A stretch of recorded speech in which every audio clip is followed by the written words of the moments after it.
فجر کے بعد روزانہ ایک حدیث ہیں 2 حدیث کا مطالعہ کرتے ہیں اور تمام احباب جو قریب رہتے ہیں کوشش کیا کریں ادھر تشریف لے آیا کریں فجر کی نماز کے بعد انشاءاللہ 1-2 حدیثیں پورے دن کے لیے انسان کی غذا بن جاتی ہیں اور اس کو کسی نہ کسی عمل پر آمادہ کرتی ہیں۔ تو ہمارا جو باب چل رہا تھا وہ یہ کہ میانہ درمیانی راہ، کہتے ہیں انگلش میں کہ access of every thing is bad. بعض چیزیں اللہ تعالیٰ نے انسان کی عقل کو سمجھا دی ہیں، وہ ہر قوم میں اس کو پتہ ہے۔ اسی طرح عبادت کرنے والوں کو بھی میانہ روی اختیار کرنی ہے۔ تو ہمیں یہ بات تو پتہ ہے کہ زیادتی نہیں کرنی، لیکن پھر بھی نبی کریم صلی اللہ علیہ وسلم کی سیرت سے ہمیں کیا درس ملتا ہے، اس متعلق یہ باب قائم کیا گیا ہے۔ حضرت عبداللہ بن عباس رضی اللہ تعالیٰ سے روایت ہے کہ ایک دفعہ نبی کریم صلی اللہ علیہ وسلم خطبہ ارشاد فرما رہے تھے کہ اچانک آپ کی نظر ایک دھوپ میں کھڑے آدمی پر پڑی۔ وہ دھوپ میں کھڑا تھا، آپ نے اس کے بارے میں پوچھا تو لوگوں نے بتلایا، یعنی کہ یہ کوئی سفر تھا، کوئی راستہ، مسجد نہیں تھی، باہر کسی جگہ پر آپ صلی اللہ علیہ وسلم لوگوں کو واعظ نصیحت کر رہے تھے۔ تو آپ نے پوچھا، لوگوں نے بتایا اس کا نام ابو اسرائیل ہے اور اس نے نظر مانی ہے کہ دھوپ میں کھڑا رہے گا، بیٹھے گا نہیں، سایہ نہیں لے گا، گفتگو نہیں کرے گا اور روزہ رکھے گا۔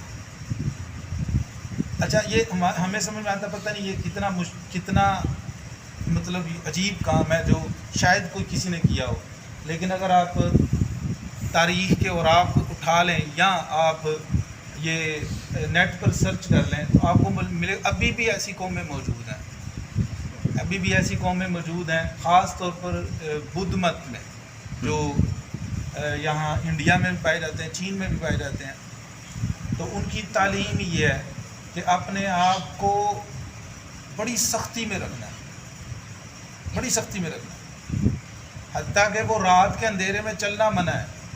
جی کیوں؟ چلنے سے کوئی چھوٹا سا جانور، حشرات، کیڑے مکوڑے مر جائیں گے، تو یہ مارنا غلط ہے۔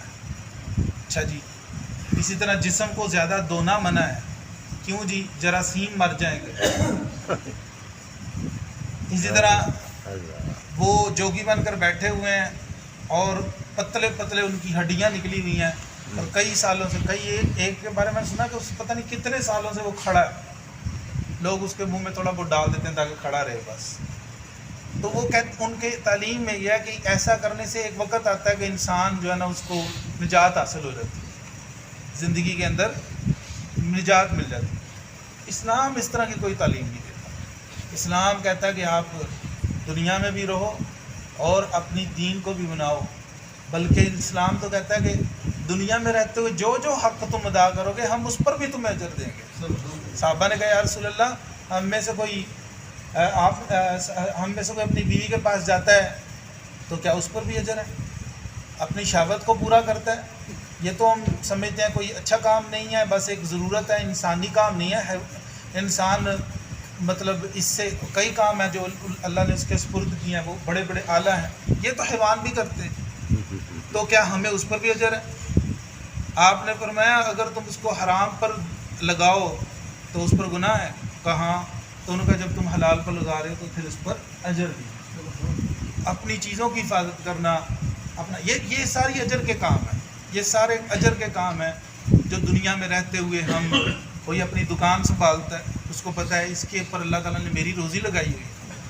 اللہ رجال اللہ تلہیہم تجارت ولا بیع عن ذکر اللہ، اللہ نے ان کو رجال نہیں کہا جو مسجدوں کو کے اندر پورا دن بیٹھے رہے، فرمایا وہ رجال ہیں، مرد ہیں جو مارکیٹس میں ہیں، بازاروں میں ہیں، دکانوں کو سنبھالے ہوئے ہیں، جب نماز کا وقت آتا ہے ان کی تجارت ان کو غافل نہیں کرتی، وہ فوراً مسجد کی طرف آ جاتے۔ رجال اللہ، یہ دین ہے۔ اسی لیے مسلمانوں نے جب دین کا بیڑا اٹھا کر اس کا علم اٹھایا، پوری دنیا میں پھیل گئے، لوگوں نے کہا یہ دین ہے سچا دین۔ تم نے کیا کیا ہوا ہے؟ ایک طرف جوگی بٹھائے ہوئے ہیں جن کو کہا کہ تم نروان حاصل کرو، نجات حاصل کرو، اور دوسری طرف ایک طبقہ ہے وہ جو لوگوں پر ظلم کرتا جا رہا ہے۔ اس طریقے سے کام نہیں چلے گا۔ تو اگلا باب ہے وہ صرف اس کا تعارف اور 1-2 آیتیں پڑھ کر ہم پھر انشاءاللہ کل سے شروع کریں گے۔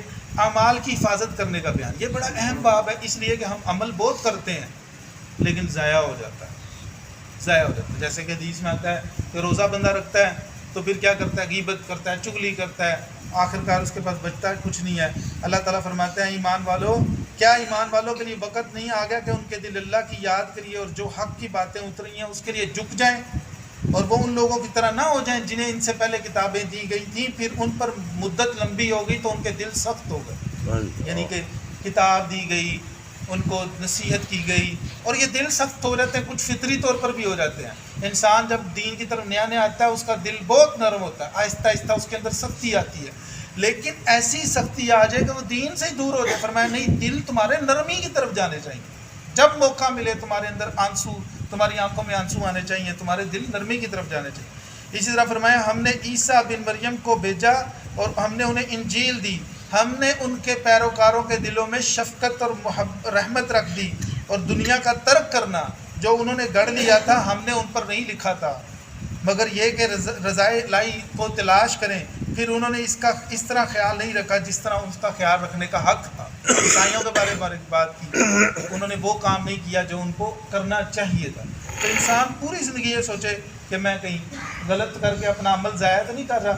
فرمایا اور تم اس عورت کی طرح مت ہو جاؤ جس نے نہایت محنت سے کاتے ہوئے سوت کو توڑ کر ٹکڑے ٹکڑے کر دیا.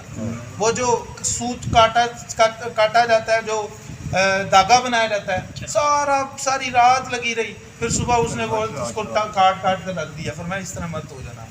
تو اسی طرح فرمایا اور اپنے نبی کریم صلی اللہ علیہ وسلم کو یہ حکم دیا، اے نبی وَاعْبُدْ رَبَّكَ حَتَّى يَأْتِيَكَ الْيَقِينُ، اپنے رب کی عبادت کرو یہاں تک کہ آپ کو موت آ جائے.